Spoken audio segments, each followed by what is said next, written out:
kapatid na Eduardo V. Manalo, sa amin pong pinakamamahal na tagapamahalang pangkalahatan, kami po ay buong puso at buong kagalakan na bumabati po sa pagsapit ng kaarawan po ng inyong pagsilang.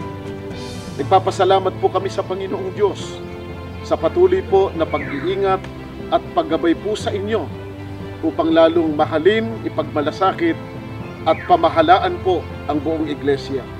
Kaya ang amin pong patuloy at walang tigil na dalangin sa Panginoon Diyos ay patuloy po kayong pagpalain ng atin pong Panginoong Diyos. Mamalagay po sa inyo ang pinakamabuting kalusugan. At lagi pong ipagkaloob sa inyo ang mga karunungan. At kailangang kapangyarihan sa mga taon ng inyong buhay. Happy birthday po! Mahal na mahal po namin kayo! Maraming salamat po sa hindi matatawarang pagmamalasakit at pagmamahal po ninyo sa amin. Happy birthday po!